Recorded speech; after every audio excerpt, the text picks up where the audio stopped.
invités aujourd'hui, M. Toby Nussbaum, M. Robert Pritchard, M. Moshe Safdie, merci beaucoup d'être là. Je pense aussi à Teresa Marquez, présidente de la Rideau Hall Foundation, merci beaucoup d'être là. C'est très spécial d'être ici devant le 24 Sussex, parce que le 24 Sussex, c'est une adresse que tous les Canadiens connaissent. C'est une adresse qui, au fil du temps, est devenue familière dans notre vie publique alors qu'elle a servi pendant plus de 75 ans comme résidence officielle des premiers ministres du Canada. Alors qu'elle a été témoin de moments marquants de notre histoire collective, de Louis Saint-Laurent à Stephen Harper, en passant par Chrétien, Mulroney, Trudeau, Pearson et Diefenbaker. Generations of Canadians have witnessed our country evolve against the backdrop of this iconic address, of its recognizable stone, as it's been the stage of defining moments in our collective history. Because 24 Sussex is not an address like any other, it's not a building like any other. 24 Sussex is a national landmark that anchors us in our rich history. It's an institution that transcends party affiliation. It's an institution that transcends the government of the day. And it's an institution that is worth preserving. Maintenant, après des années d'inoccupation et de sous-investissement, après des années à remettre à plus tard l'entretien nécessaire, le 24 Sussex est dans un état critique. Et ne pas agir, c'est un choix en soi. Et en mon sens, c'est un choix qu'on ne peut pas se permettre. Au contraire, on se doit, face à l'histoire et face aux générations qui vont nous suivre, de préserver et de protéger ces lieux qui nous définissent comme pays, ces lieux qui font partie de notre patrimoine, qui font partie de notre passé et qui désormais vont à nouveau faire partie de notre avenir. Je suis donc très fier aujourd'hui que notre gouvernement fasse le choix de l'action. C'est le choix qui, en mon sens, s'impose. Et à ce chapitre-là, je remercie le Premier ministre pour sa volonté, pour son leadership. And speaking of which, it's my distinct pleasure to now introduce the Prime Minister of Canada, the Right Honourable Mark Carney. Merci beaucoup. Merci. Alors, merci, cher Joël, Minister Lightbound. Good morning, everyone. Bonjour tout le monde. Just last month, I had the privilege of announcing His Majesty's approval of Canada's new Governor-General, Her Excellency, the Right Honourable Louise Arbour. And I ended those remarks with the same point that I'm going to begin my remarks today with. And I quote, "At a time when much of the world is buffeted by crises, Canada's history, our institutions, and our traditions matter more than ever. And while these foundations are expressed in language, practiced in custom and convention, and enshrined in law, they can also take physical form. They can be made of timber and stone, stand as landmarks, as testaments in which we recognize ourselves. Dans un monde bouleversant, ces lieux nous donnent des repères. Ils nous recentrent et nous rappellent les valeurs qui nous unissent. Ils nous permettent de rester fidèles à ce que nous sommes pendant que le monde autour de nous évolue. 24 Sussex is nearly as old as our country. First built in 1868, it sits on a rise above the meeting of three rivers, the Ottawa, the Rideau, and the Gatineau. Home to 10 of Canada's prime ministers, as Mr. Lightbaum just said, from Louis Saint-Laurent, Stephen Harper. For more than 75 years, this House has welcomed leaders from around the world, including Her Majesty Queen Elizabeth II, Sir Winston Churchill, President John F. Kennedy. 24 Sussex Drive is more than a residence. It's greater than a mere backdrop to history. It's a symbol of the public office of the head of our federal government and of the democratic traditions that office represents. And yet, it has not been cared for with the respect that it deserves. And after decades of deferred maintenance and neglect, this house sits empty. It's been uninhabitable for more than a decade.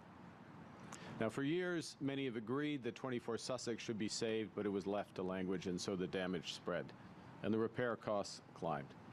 And now it's in critical condition. So today, our government is acting to renew this building, restore this institution, preserve our history, protect our heritage and traditions for generations to come, because that continuity matters. A nation is more than the people who live in it today.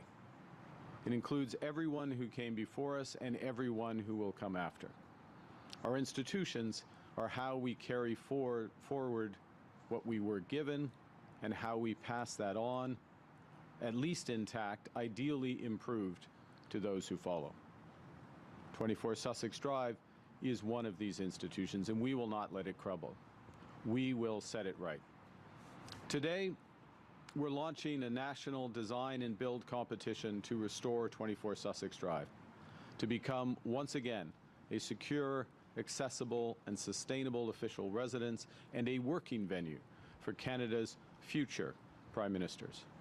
We will do this in a manner that reflects the very best of Canada. Et pour obtenir ce qu'il y a de mieux, il faut faire appel aux meilleurs talents. C'est exactement ce que nous allons faire.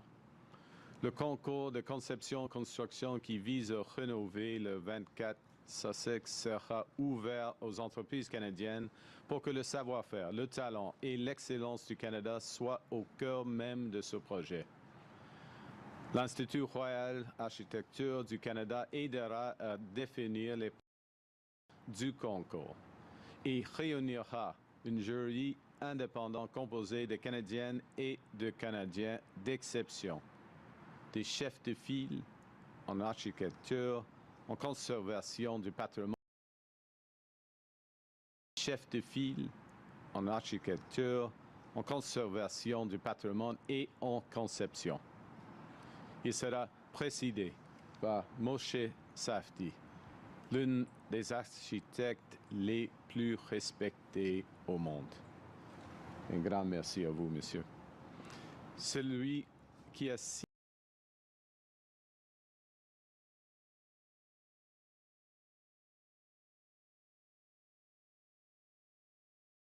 le Library Square à Vancouver, le Habitat 67, cette audacieuse prouesse architecturale réalisée à l'occasion de l'Expo 67 et plusieurs d'autres à travers le monde. We are calling for proposals that are ambitious, achievable, and cost-effective. The competition will be open to eligible Canadian firms, putting Canadian design excellence at the center of the project.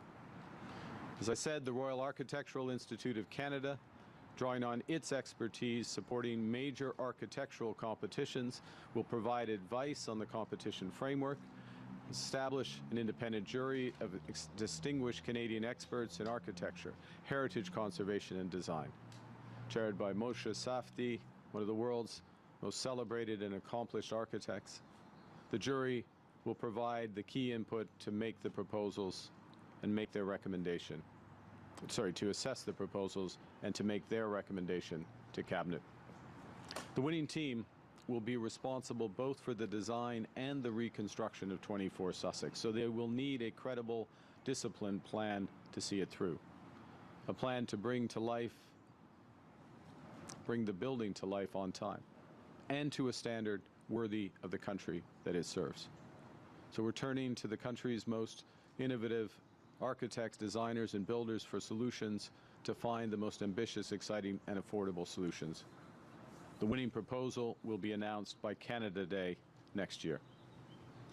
Afin de réduire encore plus le coût pour le gouvernement, la Fondation Rideau Hall mènera une campagne nationale de financement avec pour objectif de recueillir la totalité ou la majeure partie des fonds nécessaires à la réalisation de ce projet.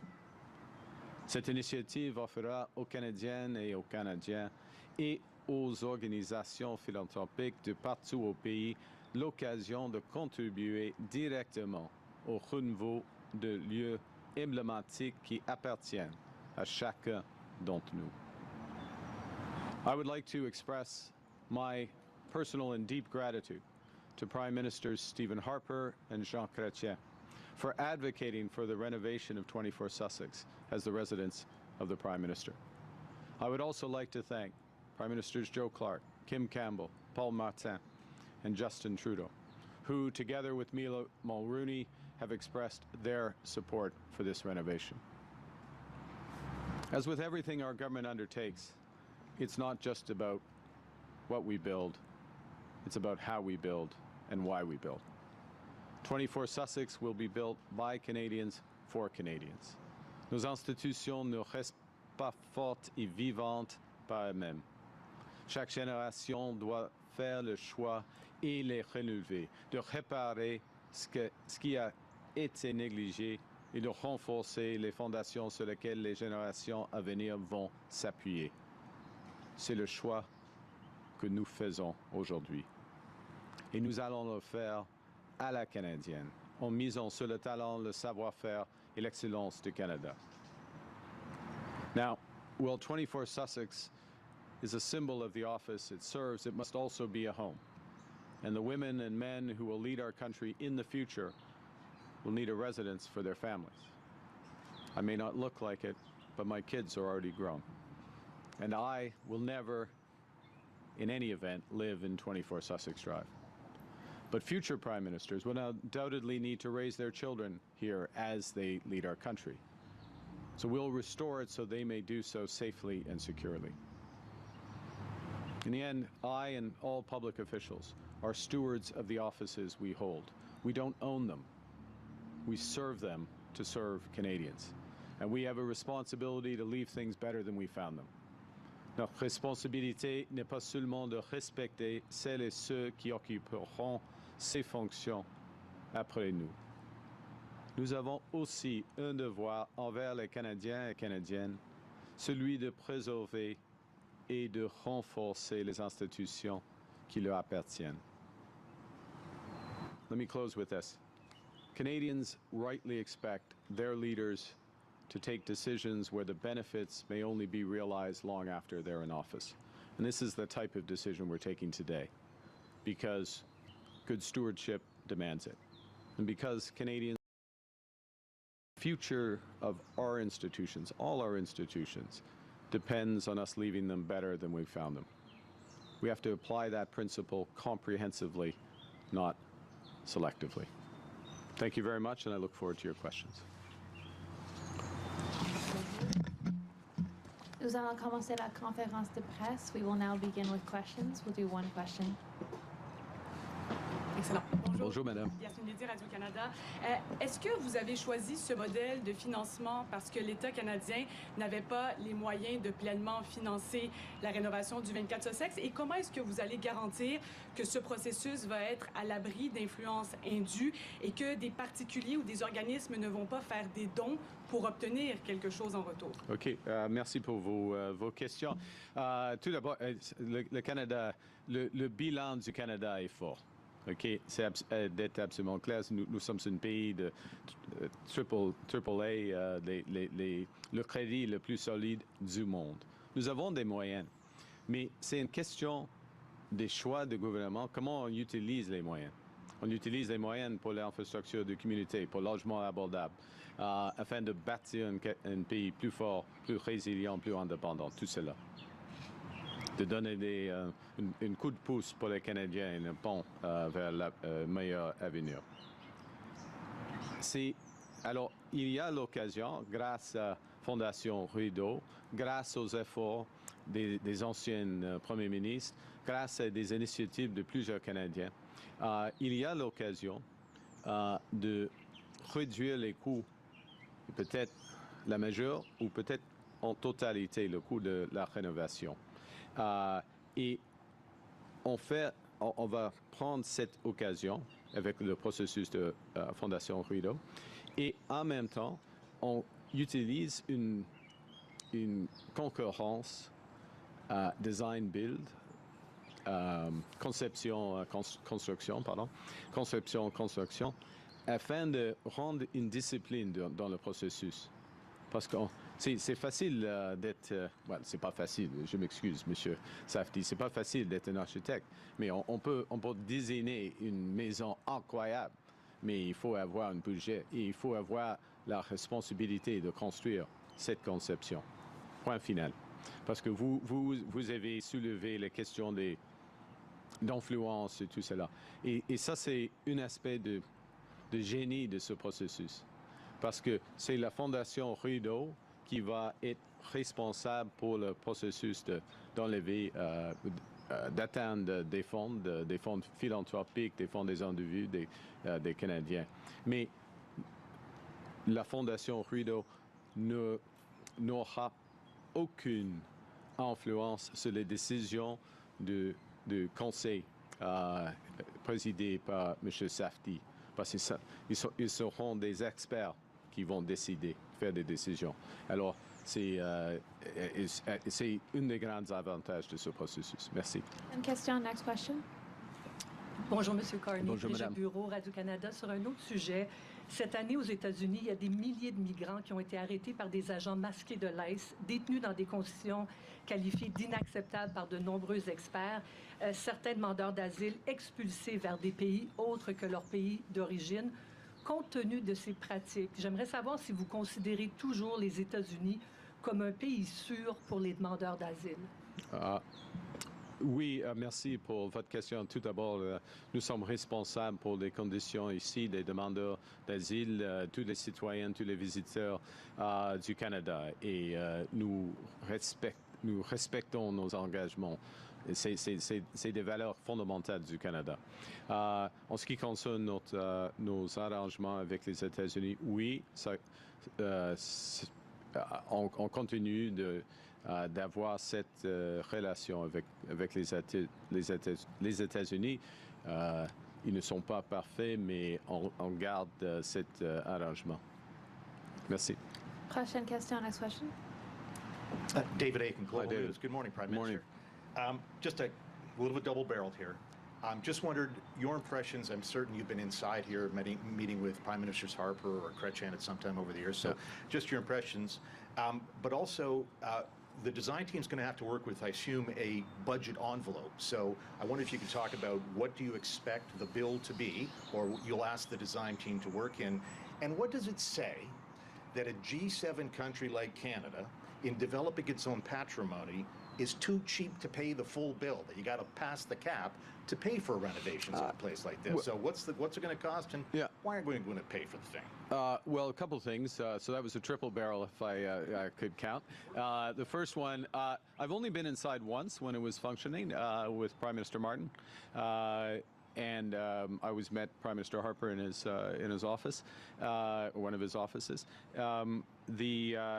So I've been inside before. I've been inside once in its current state of disrepair, which is, it is literally stripped down to the studs and barely held together. I'd like to thank the NCC for at least preserving those options. Thank you, Mr. Nussbaum, for that. So that answers the first part of your question.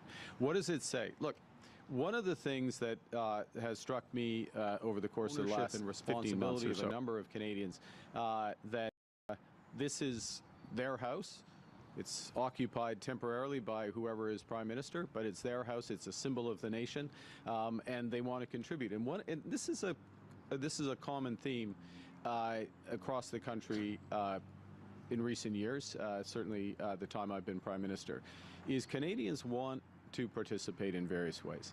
It can be choosing a wine from Okanagan over one from California. It's vacationing in Prince Edward Island or the Gaspé instead of going to Florida. All these little decisions are there. It's the interest in participating in, which is why we're setting up the Canada Strong Fund, ability for Canadians to participate directly in the building of the country in these big nation-building projects. So we're creating that opportunity. It's an opportunity, and coming behind this. And look, as I said to the first question, we have the means to do it. This is a way to have the participation. Yes, it helps defray costs. I want to emphasize that the process also itself provides a discipline to it. I've now forgotten your third element. What's the budget? Well, that's part of the... Look, I've seen, as the Cabinet has, Mr. Lightbaum oversaw the process, we have seen various costings for various options for the official residence of the Prime Minister. They include security costs. Security costs are responsibility of the government. In this model, we will absorb those security costs. We've interrogated those security costs to make sure that they're right, and made some progress there. So I don't want to be too forward on what the budget is for this, because in many respects, that's part of the competition. Just as that's why we have experts overseeing the competition. I don't want to be saying, well, I think you should put the dining room on the second floor, or you should do. No, not the budget, not that, but the specifications, and I'll go to your question.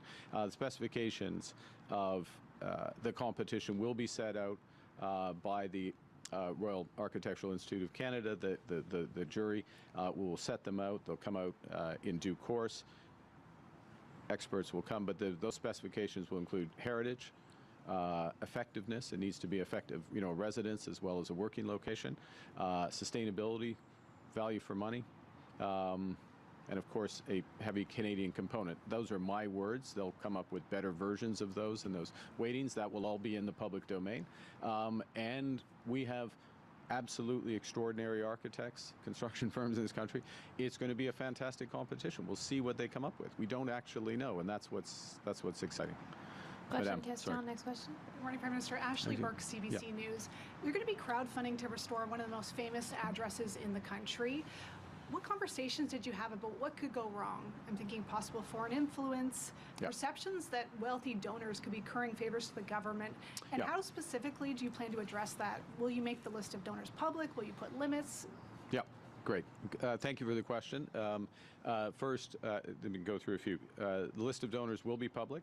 There will be a limit. The limit will be, the Rideau Hall Foundation will make the final. We'll make this public, but the thinking is the limit would be 10% of the overall amount raised, or a specific cap.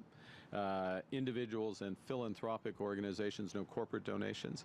As I said earlier in French, the way the process is designed is we have the Rideau Hall Foundation overseeing the fundraising, no influence at all on the decisions made by the experts in terms of what is the right design that balances all those various factors, and obviously ultimately and transparency. Did I mention publication of all the donors, etc.?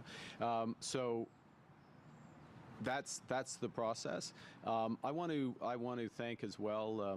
I'd like to acknowledge this again. I referred to it in general. Prime Ministers Harper and Chrétien, bipartisan, have taken a specific interest in this moving forward. They are going to offer advice, as our other former prime ministers offer their honorary patronage, if I can put it that way. But they also were in a position where they were willing to help raise with the financing. In fact, we're very strong in terms of the view that there would be considerable financing. I think that is correct. But what we're doing is having this independent organization, Rideau Hall Foundation, manage that process in a transparent way, as you say. Question, Keston, next question. Morning. Hey, good morning. Mickey with Politico. How hopeful are you that the UK could still join Canada's defence bank? And do you have any advice or message for Stormer's likely successor, Andy Burnham?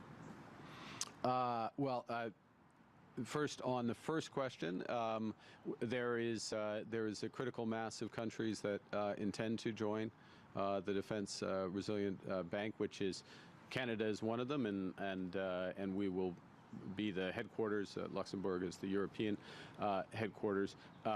So it's not our bank; it's a multilateral institution, as you can appreciate. Look, the UK, and there are a number of European countries that are actively considering joining as well. I would stress we have a critical mass for this already, and so it's a question of getting everyone an opportunity to be in. In terms of the discussions, I actually had constructive discussions with former Prime Minister Gordon Brown about this issue. They have some mechanisms that they're thinking about that actually don't provide bank-like structures, but procurement structures. I look forward to discussing with the incoming Prime Minister of the UK.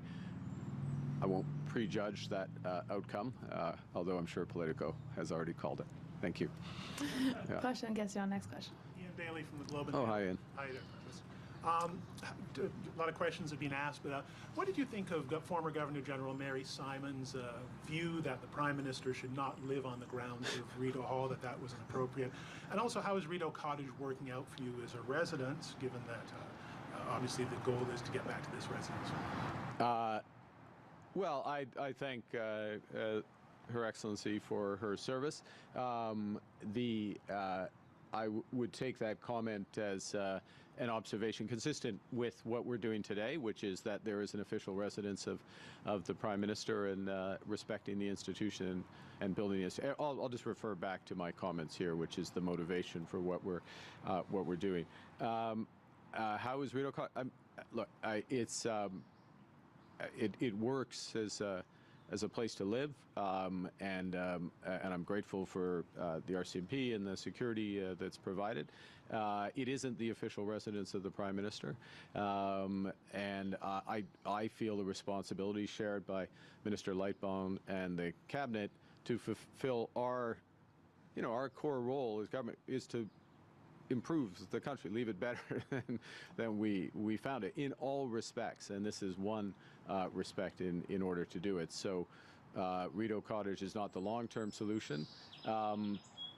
It is where I will live as Prime Minister, just to be clear. This is for future Prime Ministers and really for Canadians in restoring one of our institutions. Thank you. Question, question. Ian Austin, the New York Times. What message do you have for hospitals, universities, medical charities in general, about why the government thinks it's necessary to compete against them for donations for this project? Look, a country, we have to do many things at the same time. We have to build physical infrastructure as a country. We have to reinforce our defense, reassert our sovereignty in the Arctic. We have to invest in medical technologies, which we will be doing. We need to invest in our people, which we will be doing. We need to invest in our people, social services. As individuals, the same holds. Decisions in terms of supporting the arts, supporting humanitarian causes around the world, supporting direct charity in your community. And individuals make those decisions, and we very much respect. This is a response. The structure here is a response to incoming interest in supporting this project. Okay, it is a response. And Ian, I know you're from the New York Times, and I'm going to message for Americans. Okay, you can pass this message out. Canadians believe in Canada.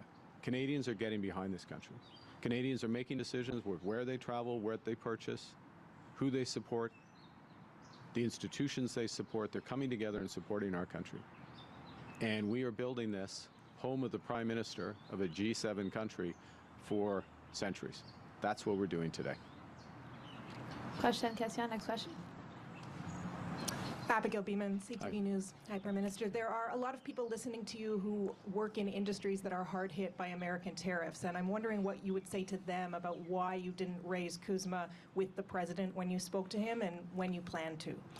I raised issues around, message is clear. But thank you for your question. I raised CUSMA with the President.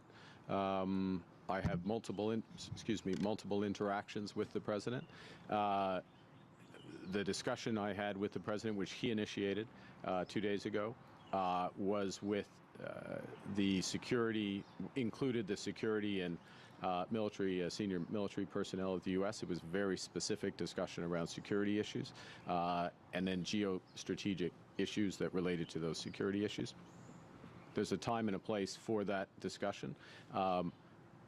We are in active discussions with the U.S.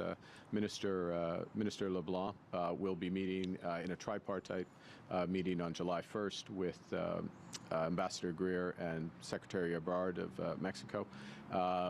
And those discussions continue. I will be seeing the President in NATO in a few weeks.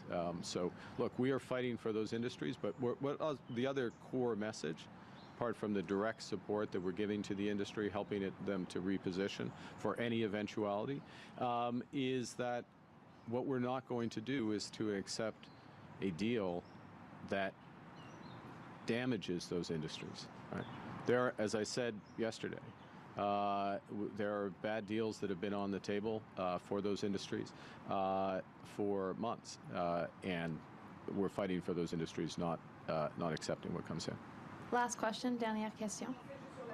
Pourquoi ne pas l'avoir évoqué avec Donald Trump? Ouais, j'évoque l'ASEUM plusieurs fois avec M. Trump, mais pendant une discussion comme la discussion de mardi, je crois, c'était une discussion avec le secrétaire de la guerre et le chef de forces armées américaines. Alors, c'était une discussion sur la sécurité propre et la géostratégique. Ce n'était pas le moment de dire, OK, on doit parler d'autres choses. Mais on parle souvent, il y aura une réunion, par exemple, le 1er juillet à Washington avec l'ambassadeur Greer, M. Leblanc et M. Ebrard de la Mexique. Merci. Hi, Prime Minister. Mark Ramsey with the Toronto Star. There's a growing list of deliberations and government decisions that you're excluded from because of your various conflict of interest screens. Are you concerned that you have to outsource major decisions of your own government, including potentially one on this project? I'm not sure. I'm not sure the last bit of your question follows, so I'm just going to say no. Well, I'm going to say no to the whole thing, but more specifically, your logic doesn't hold. So, with respect to this project, number one. Number two, we have a very strong team. We have several things in this government. One is robust conflicts of interest and ethics screens, which we follow, and I follow, and I respect that process fully. Secondly, we have a very strong team in cabinet who make decisions, and that process is followed, and I have every confidence in their ability to make those decisions. And, you know, I think, to be clear, what happens with conflicts is that it's quite often the avoidance of perception of conflict as opposed to actual, because, of course, my assets are in a blind trust. I actually don't know whether or not I have an actual conflict. Thank you. But others make those decisions, and it's a robust process. It works, and I respect it. Thank you. Thank you. Avec le devoir, j'aimerais juste vous entendre sur l'extension de l'aide médicale à mourir pour les personnes qui souffrent uniquement de maladies mentales.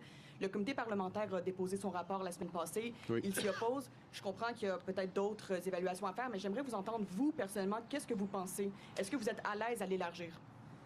Bon, ce sera une décision du gouvernement, mais il y a un rapport après beaucoup de réflexions, beaucoup de témoignages. Je pense que c'est significatif, mais ce n'est pas une question personnelle, c'est une question des droits des Canadiens, et l'évidence médicale et le conseil des experts. Alors, on va prendre une décision, mais il me semble que la direction soit claire. Okay? So much. That concludes our press conference. You want to say anything about the potential for the property? It's an extraordinary site. It's an extraordinary Amazing site. Amazing. Thank you so much. That concludes our press conference. Ça a conclu notre conférence de presse. Merci. Just go to my, yeah, you go ahead. Site with extraordinary